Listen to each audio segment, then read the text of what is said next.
वेळात पुढल्या बातमीकडे सुषमा अंधारे आणि रवींद्र धंगेकरांनी लावलेले आरोप चुकीचे आहेत. उत्पादन शुल्क विभागाच्या अधिकाऱ्यांनी हे आरोप फेटाळलेले आहेत.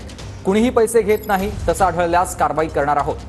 एक्साइजचे अधीक्षक चरणसिंह राजपूत यांनी ही माहिती दिली आहे. आतापर्यंत 54 बार सील करण्यात आलेत अशी माहिती देखील चरणसिंह राजपूत यांनी दिली आहे.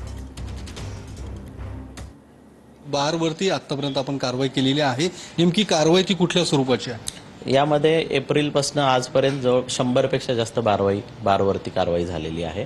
मागच्या 8-10 दिवसामध्ये 50 पेक्षा जास्त बारवरती कारवाई झालेली आहे आणि 54 बार आम्ही सील पण केलेले आहेत. यापुढे पण ही मोहीम चालूच राहणार आहे. ज्या पद्धतीने या सगळ्या याच्यामध्ये या राजकीय नेत्यांनी जे काही आरोप लावलेले आहेत की काही लोकांकडून पैसे घेतले जात आहेत, काही हप्ते वसूल केले जात आहेत, या संदर्भात आपण काही चौकशी करणार आहात का किंवा काही कारवाई करणार आहात?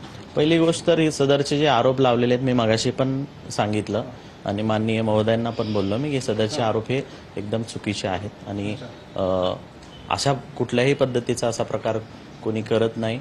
आणि एवढ्या ॲक्शन्स ज्या दिसतात तर या ॲक्शन्सचं ते रिझल्ट आहे की आम्ही एवढ्या सगळ्या कारवाया केलेल्या आहेत. गत वर्षामध्ये क्राईमसुद्धा ढाबे असतील, इलिगल किंवा इलिगल ठिकाणे असतील, 4000 पेक्षा जास्त एका वर्षभरात कारवाया विभागाकडनं केलेल्या आहेत. याबाबत नेहमीच मीडियाने आमची चांगल्या पद्धतीने दखल पण घेतलेली आहे आणि असा कुठलाही प्रकार नाहीये आणि असा कुठला प्रकार जर आढळून येत असेल तर त्यावरती सुद्धा कारवाई करण्यात येईल. कॅमेरामन अभिजित पिसेसह योगेश बोरसे, TV9 मराठी, पुणे.